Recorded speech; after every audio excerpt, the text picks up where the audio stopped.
noite, pessoal que está nos assistindo em casa. É um prazer estar gravando aqui para vocês novamente. O primeiro Holycast, ele tá aí na descrição, se você quiser conferir, pode ir lá. E esse é o nosso segundo que estamos fazendo com um tema bem interessante. Eu estou aqui com o Gustavo e com o Beto. Novamente, mesmo pessoal, a gente vai discorrer esse assunto interessante aí. E espero que edifique a sua vida, espero que seja uma bênção para você aí, amém?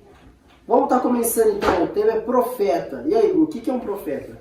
Vamos lá, vamos entender primeiramente o que seria um profeta.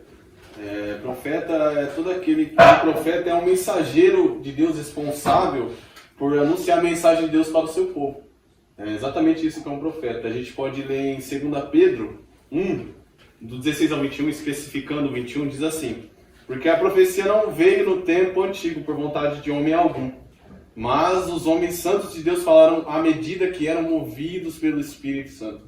Sim, então, mas no caso aí você falou de tempo antigo. E hoje em dia, há profeta hoje em dia? Sim, vamos ler em Hebreus 1. Hebreus 1. Versículo 1 e 2, diz assim: havendo Deus, desde a antiguidade, falado em várias ocasiões e de muitas formas, aos nossos pais por intermédio dos profetas, nesses últimos tempos nos falou mediante ao seu Filho, próprio Cristo, e a quem constituiu herdeiro de tudo o que existe por meio de quem criou o universo. Aqui a gente vê que se trata do Novo Testamento, a Sim. última profecia dada por Jesus. A gente vê, quando se fala de profecia, geralmente, ou traz juízo, e também traz libertação. Sim. Então, é interessante, você falou aí, acabou de falar nos dias de hoje, Jesus, né? Mas a última profecia não foi em Apocalipse, irmão? E lá a profecia é dada para João Apóstolo, né? Não João Batista, João Apóstolo. Justamente, mas nós lemos ali no livro do Apocalipse, que justamente Apocalipse significa revelação, que é dada a João na ilha de Patmos, né? Que é um dos 12 apóstolos, mas ela é dada a João através de Jesus. Podemos ler ali, rapidamente aqui, o primeiro versículo de Apocalipse 1:1 fala assim, a revelação de Jesus Cristo, que Deus lhe deu para mostrar aos seus servos coisas que em breve devem acontecer. E ele a declarou enviando-a por meio do seu anjo ao seu servo João. Então nós vemos que a revelação é a do próprio Cristo. Então veio por meio dele, né? Ele é a própria revelação, né? Nossa, que O interessante. mistério que estava oculto lá atrás se revelou em Cristo Jesus. Ele é o mistério, ele é a glória de Deus que estava escondida e se revelou aos homens. Sim, então, uma coisa interessante. Quais são os tipos de profecias? Cara, as profecias elas são diversas, mas assim, em sua maioria, ou elas são a respeito de juízo ou de libertação. Sim, igual o Gustavo falou, né? Exatamente. Na maioria das vezes, uma é acompanhada da outra. Sim, mas existe algum outro tipo de... Porque eu falei aqui de Apocalipse, já é uma profecia messiânica, né? Sim, existem vários tipos de profetas na Bíblia. Quando nós vamos lendo a Bíblia, discorrendo a respeito desse tema de profecia, a gente encontra Isaías ali. Isaías, né, ele é o primeiro profeta instituído na Bíblia. O que é um profeta instituído? Um homem que tem o ofício de ser profeta. Sim. A gente vê ali no livro de Isaías, que Isaías, no capítulo 6, o que ele fala? Ele fala, no ano que morreu o rei Uzias, eu vi o Senhor assentado no alto sublime trono, é uma passagem bem conhecida, e ali ele recebe a visão de Deus, que deve ser uma visão espetacular, maravilhosa, ele vê os anjos, ele vê Deus, e aí ele fala, ai de mim. Cara, olha que coisa interessante, quando ele fala ai de mim, por que ele fala ai de mim? Porque aquele ai de mim é um reconhecimento do pecado.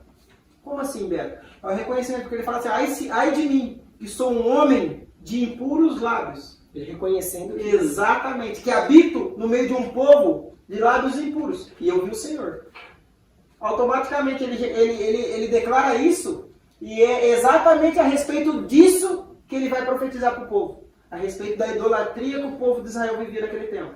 Então ali o anjo pega a brasa do altar, a história é conhecida, todo mundo sabe, passa nos lábios dele, purifica o pecado, e ali Deus faz aquela pergunta, Deus faz aquele comissionamento. Deus assina a carteira de Isaías, podemos dizer assim, né? Você está oficializado, meu profeta. Quem que vai ir por mim? Eis-me aqui. Isaías puro ali, ele já não está mais com medo, ele ergue a mão e diz, ó, eis-me aqui, Ele envia-me a mim. E ali ele vem com um juízo sobre o povo de Israel a respeito da idolatria. Isso é no capítulo 6, e logo discorrendo ali o livro de Isaías, a gente chega no capítulo 9, e logo no capítulo 9 ele se torna um profeta messiânico. Já anunciando a vinda de Jesus. Exatamente, o que é um profeta messiânico? É aquele que anuncia a vinda de Cristo, a primeira vinda de Cristo.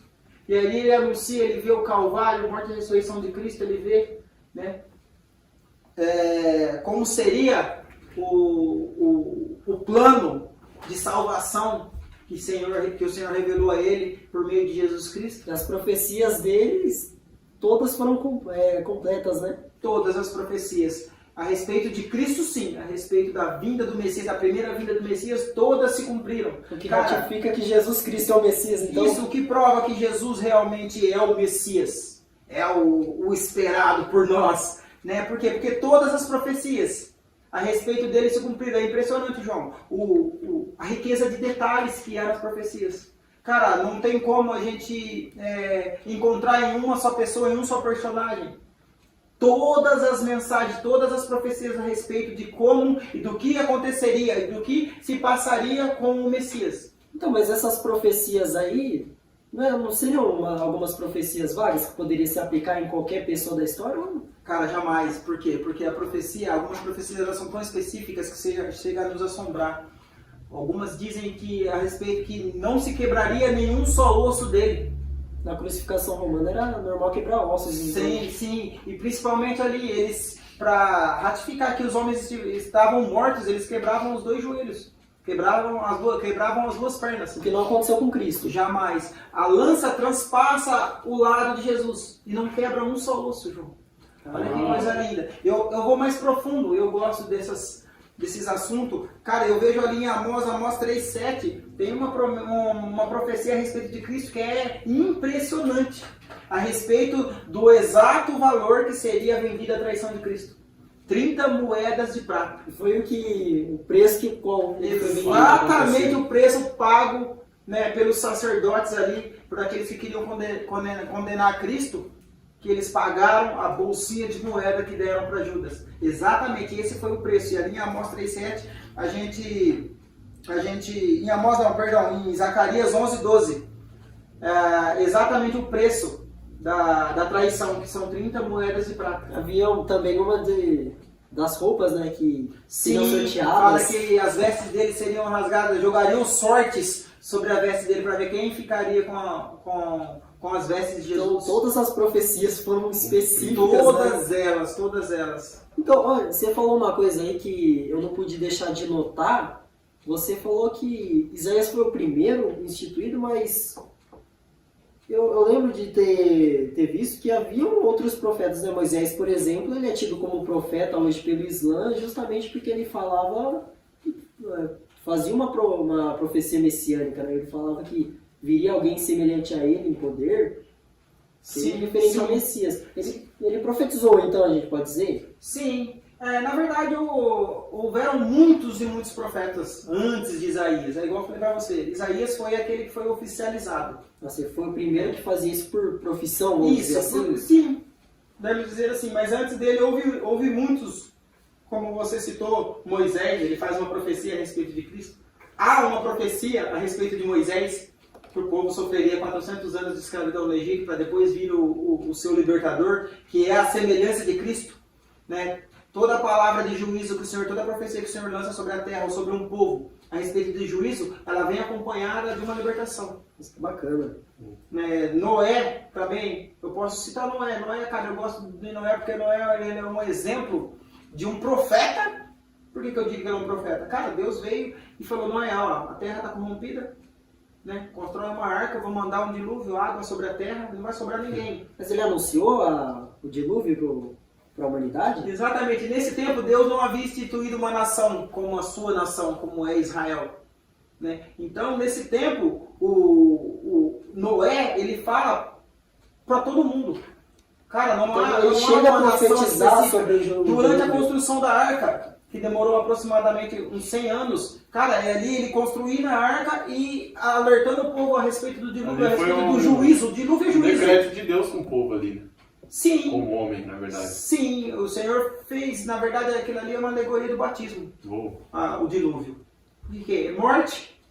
Mas ao mesmo tempo que o Senhor trouxe morte através do dilúvio, ele trouxe o quê? Ele trouxe vida. Por que ele trouxe vida? Porque ele refez toda a humanidade a partir de Noé. Semelhantemente o que acontece conosco no batismo. Né? Nós morremos nas águas, semelhantemente ao dilúvio, para renascer uma nova criatura em Cristo. Interessante. E Noé, durante a construção da arca ali, ele anunciava para o povo, vai chover. Né? Mas como nunca havia chovido na terra, ninguém acreditava nesse juízo de Deus. Da mesma forma da mesma maneira que nós anunciamos hoje a volta de Cristo, como ninguém nunca viu, ninguém vir sobre as nuvens, ninguém acredita. Tipo de zombaria, né? Nossa, cara, que interessante. Olha, tem uma outra indagação aqui, que eu estava lendo. Eu li em Lucas 16 que todos os profetas, eles profetizaram até João Batista, que depois disso ia ser pregado as boas novas. E se todos os profetas profetizaram até João Batista, hoje eu ouço a respeito de profetas nas igrejas. O que se dá isso? Esses profetas de hoje, eles são de fato profetas? Porque se profetizaram até João Batista, presumo eu, não sei, que profetas hoje em dia não existem mais. Como que funciona isso aí? A gente vê em Lucas 16 que ali se encerra o ofício de profeta e entra a parte dos dons espirituais. Há uma confusão muito grande hoje entre revelação e dons espirituais. Ali em 1 Coríntios fala sobre o dom de sobre o dom de revelação e o dom sobre profetizar. E a gente vê que o dom de revelação é algo pessoal. A gente pode citar Atos 9, ali Ananias recebeu a revelação de Cristo e foi até Paulo ali. Seria algo que está acontecendo, então, hoje em dia, tipo, alguém, um profeta, normalmente eu vejo isso, um profeta chega e fala, olha, a sua vida está acontecendo isso, aquilo. Isso, então, seria o que você falou, o dom de revelação. Sim, e o dom de profecia é todo aquele que anuncia a volta de Cristo. Quando cantamos ou quando pregamos Maranata, ora vem, isso seria uma profecia. Esse é o dom de profecia, quando você anuncia a volta de Cristo. Então os profetas de hoje em dia são todos aqueles que anunciam a vinda? Exatamente, todos aqueles que anunciam a vinda de Cristo se tornam profeta de Cristo. Cara, que interessante. E não há hoje profeta para juízo. Não, e sim para libertação. A gente vê que os profetas de hoje é para libertação. Quando você anuncia a volta de Cristo, significa a libertação. Para a libertação do mundo, né? A libertação do mundo. E a gente vê hoje em salvação, dia que no caso, né? A gente vê essa confusão que quando uma pessoa transmite uma revelação do próprio Cristo, ela se torna profeta. A gente vê que nas igrejas, as pessoas que têm esse título profeta, é aqueles que transmitem uma revelação. A gente vê que as pessoas estão procurando mais a cura, que seria a revelação, do que a volta de Cristo. A gente pode citar isso em Lucas 17, do 11 a 19, ali é a parábola dos 10 leprosos ali.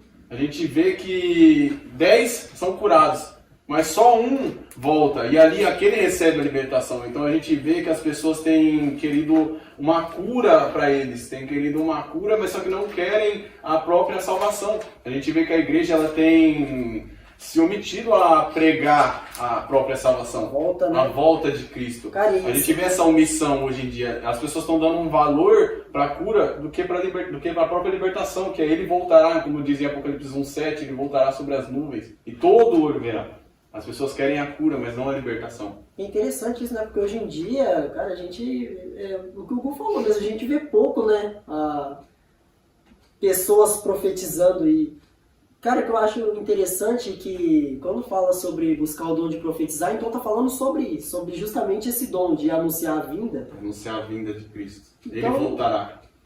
Então, hoje se é negligenciado, então a gente pode dizer isso, né? Porque, cara, a gente vê, eu pelo menos, eu gosto bastante de visitar igrejas e tudo, e eu tenho frequentado já faz, eu me converti em 2018 verdadeiramente, eu frequento... Sempre visitei bastante igrejas, assim, e eu vejo que, cara, é muito pouco falado sobre a volta de Jesus, né? Cara, é um tema que ele é pouco pregado, ele é pouco anunciado nas igrejas. Por quê? Porque ninguém quer ouvir que o mundo ao qual nós vivemos e conhecemos está por um fio, está prestes a se findar. Sabe por quê? Porque nós não somos instruídos, João, a ansiar pela eternidade. Nós não somos instruídos a imaginar como será a nossa vida depois disso aqui. Cara, nós cremos que Jesus é o nosso esposo. Nós cremos que nós casamos com Ele lá na cruz, que foi a aliança de sangue. E se eu digo que eu o amo, né, nós vivemos em um tempo que as canções de amor a Cristo inundam a igreja. É uma igreja tão apaixonada, cara. Eu amo essas canções, né? Me leva embora, eu quero estar contigo. É só canção que expressa um amor tão maravilhoso por Deus, por Cristo. Mas isso não se traduz em atitudes. O que eu quero dizer? Cara, se eu amo a Cristo, eu quero estar com Ele. Exatamente. Mas hoje, se você vai falar, você queria estar com Cristo hoje? Não, eu tenho muito para conquistar. Eu tenho casa para comprar, eu tenho filho para fazer, para criar, para formar. Tem muito que viver ainda. A gente vê, sobre o que você está falando, que a gente está sendo ensinado a ter algo e não a deixar algo para alcançar a vida eterna. Gente, realmente, hein? Cara, é uma coisa que, se a gente for parar para pensar, é a mensagem principal, não é? Cara, é a única mensagem. É a única mensagem que realmente importa. Nós vemos que homens de Deus, durante toda a história, eles falaram a respeito da volta de Cristo, eles ansiaram o dia de Cristo. Por quê? Porque enquanto nós vivemos nessa terra, nós estamos propícios ao erro. Sim. Cara, eu vou citar um cara aqui que pra mim é um cara extraordinário. A gente vê Davi.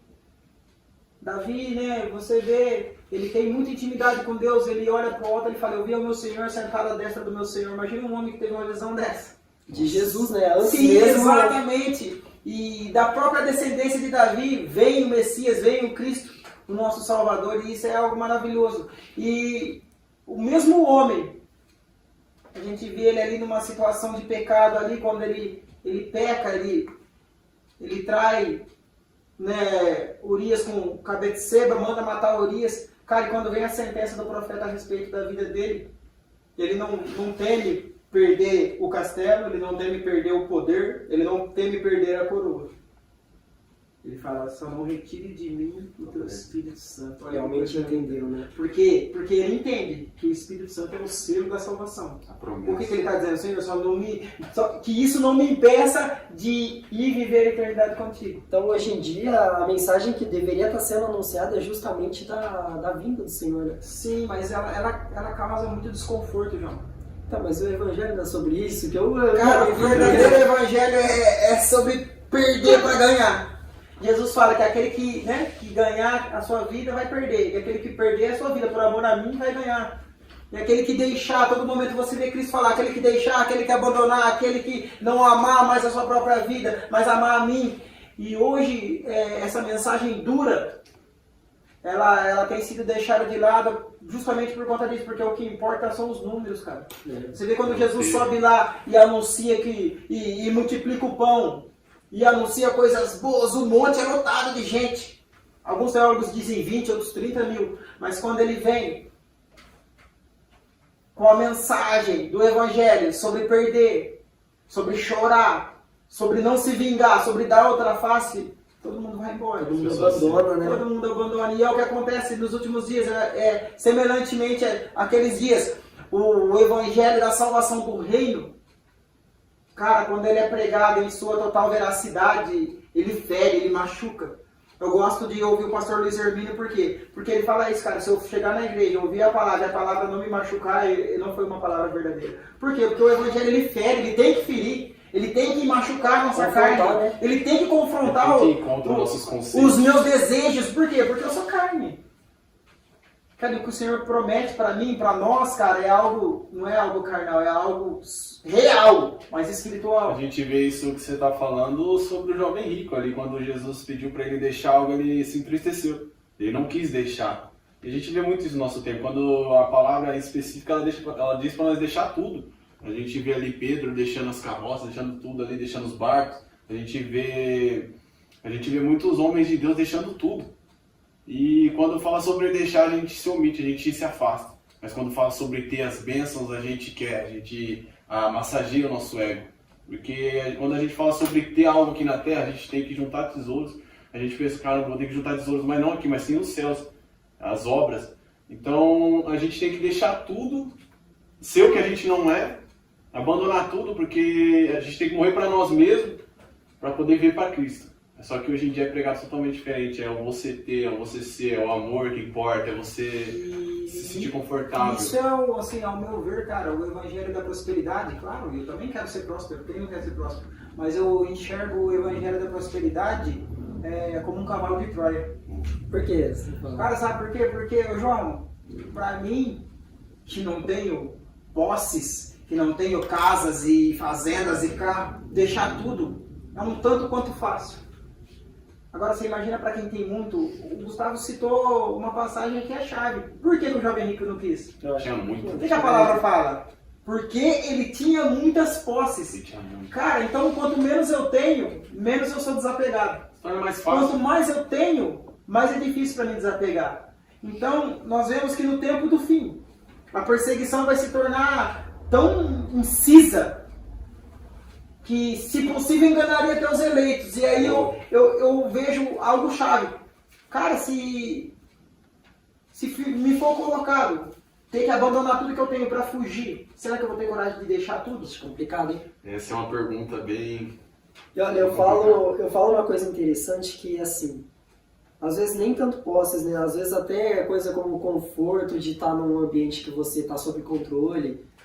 Porque, cara, eu vejo o pessoal ali, a maioria dos discípulos, eles eram discípulos, eles eram pescadores, né? Pelo menos eu acho que 5 ou 6 eram pescadores. Cobrador de impostos? Não, mas eu creio que o cobrador de impostos até que tinha uma grana, mas pescador geralmente não é rico, né? Agora, Pedro... ele ficou rico no dia que ele encontrou Cristo. Não, A sim, gente vê que a palavra relata que Pedro ficou rico e não ficou aproveitou a bilionário. riqueza, né? Ali ele ficou bilionário no primeiro dia, abandonou tudo para ficar com Cristo. cara, mas eu imagino assim, né? Eu vendo aquela... Imaginando. Cara, imagina largar a família, é uma coisa complicada, né? Porque Pedro, por exemplo, ele tinha sogra. Se ele tinha sogra, ele tinha mulher, né? Sim, com certeza.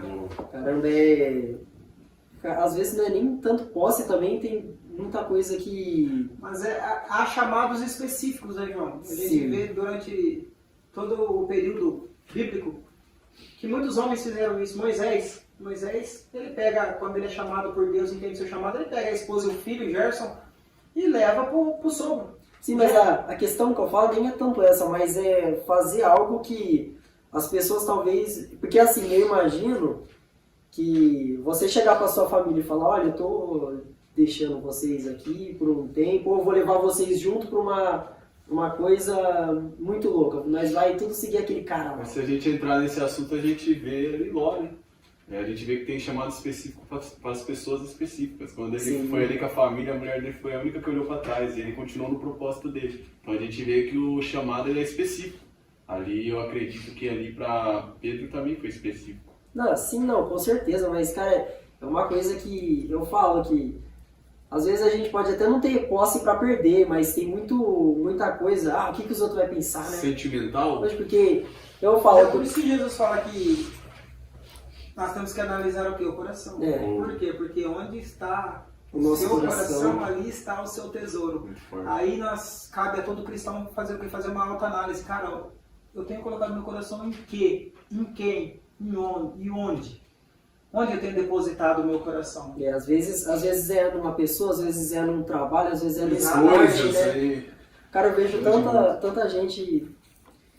Nós vivemos num país, cara, que eu falo pra você, é um país ótimo ainda, porque a gente tá fazendo um podcast online que o pessoal em casa tá assistindo. Livremente. Se a gente fizesse isso na Coreia do Norte, tem tanta gente, cara, que ela tem oportunidade de buscar Cristo e não faz, porque... João, mas a liberdade vira libertinagem muitas das vezes, sabe por quê? Porque nós somos a geração do suicídio.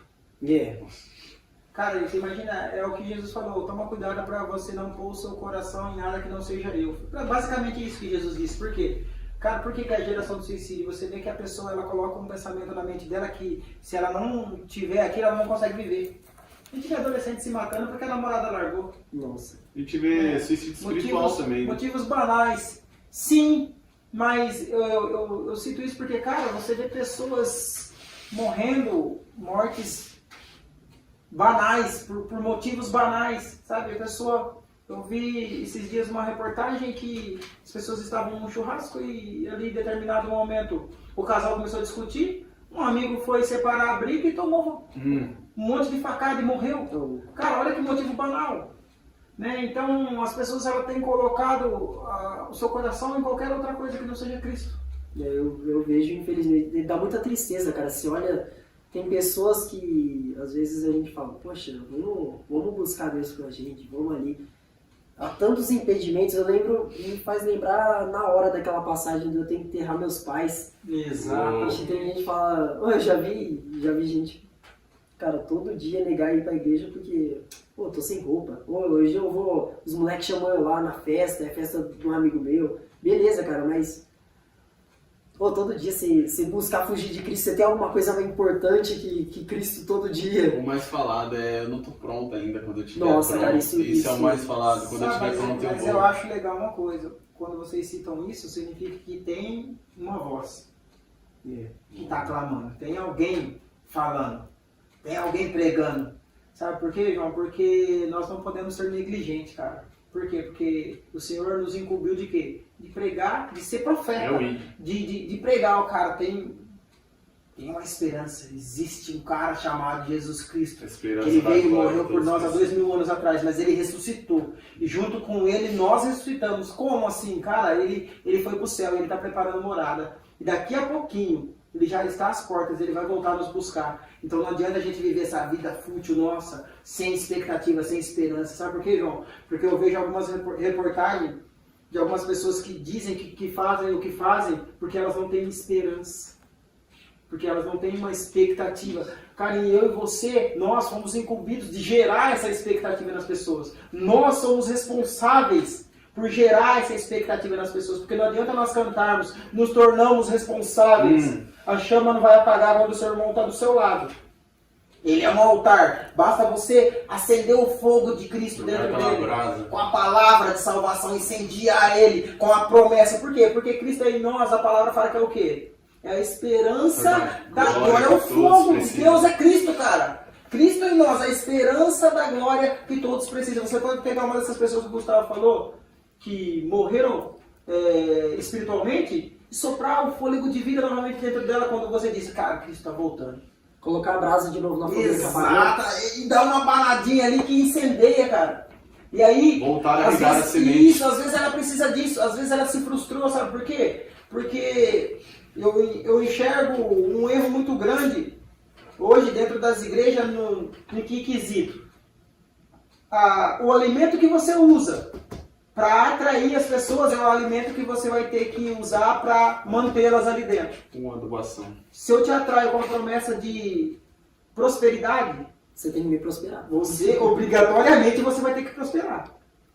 Se eu te atraio com a promessa de cura, obrigatoriamente, sempre vai ter que ter. ela vai ter que ser curada. Sabe o que acontece? As pessoas se frustram por não ser curadas, por não serem prósperas, por não conseguirem a restituição. Acaba sendo uma profecia rasa, uma profecia falsa. O que acontece? Cara, nós temos que buscar a Cristo pelo quê? Pela salvação. Ele pode curar? Ele pode. Mas se ele não quiser, ele também não precisa. E a única profecia dos dias de hoje válida, né? É a urgente. Cara, eu sei, às vezes as pessoas podem falar, porque você não passou por um câncer. Por isso que...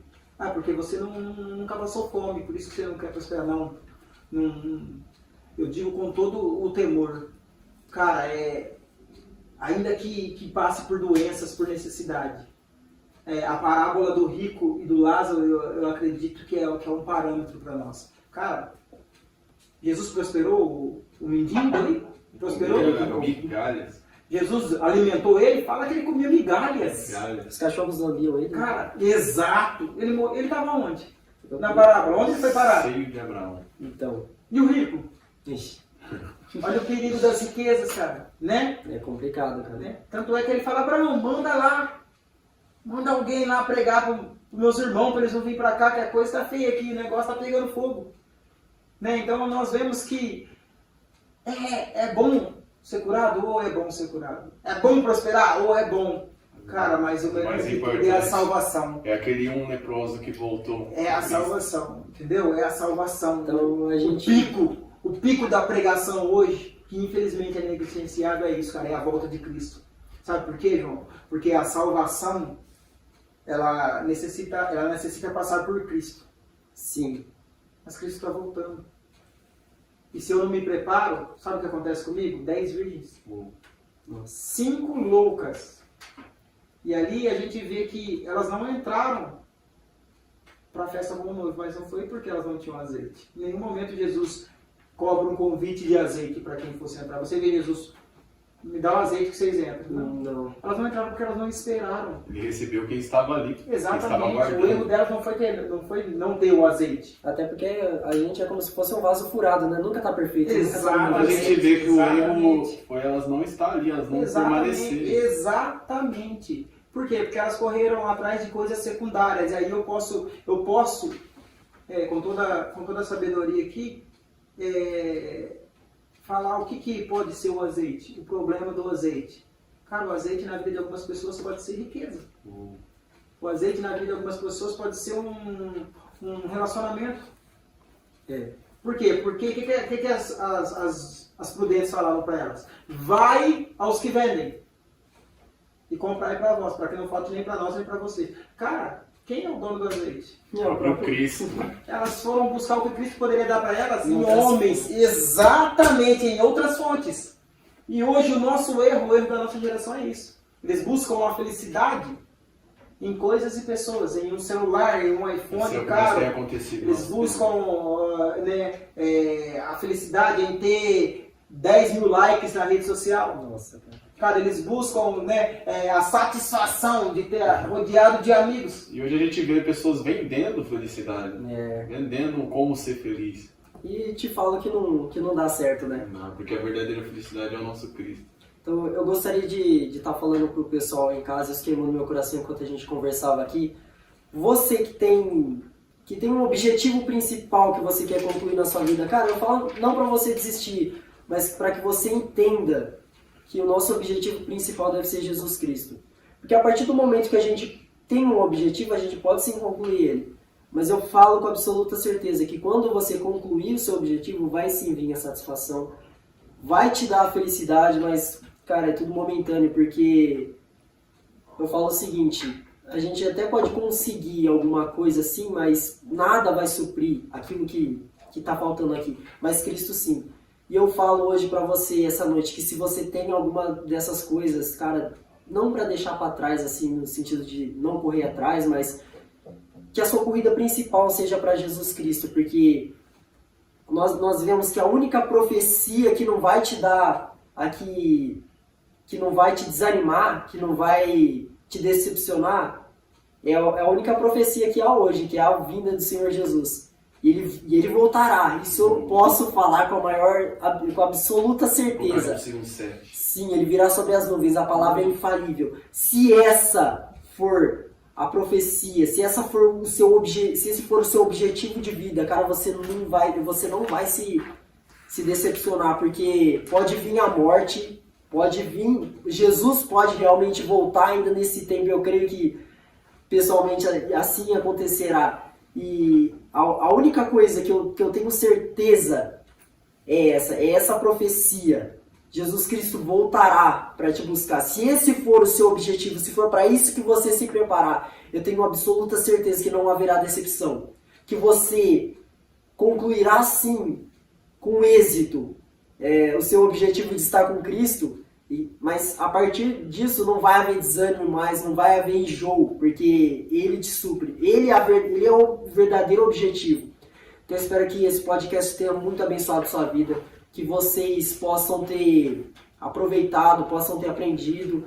Longe da gente querer ensinar alguma coisa, porque a gente sabe, nós estamos todos aqui para aprender, todos aqui, como foi falado no último podcast, para nos unirmos, porque os tempos são sombrios. A gente vê que infelizmente, estamos rumando para tempos difíceis, mas ainda assim há uma luz no fim do túnel. O túnel é sombrio, é triste, mas a luz no fim do túnel que estamos buscando é a vinda do Senhor. Então permaneça firme. De antemão já quero pedir, de antemão não, mas já quero pedir também para vocês se inscreverem no canal, se isso abençoa a vida de vocês, para que mais vídeos como esse pode estar alcançando mais pessoas. Deixa um like. Vá também nas nossas outras redes sociais, no Instagram, no Facebook, tá aí na descrição também. E nós vamos estar orando para que o objetivo geral dos cristãos sejam esse: a vinda do Senhor, estar permanentes na salvação. Irmãos, foi um prazer estar gravando para vocês aqui. Até a próxima. Falou!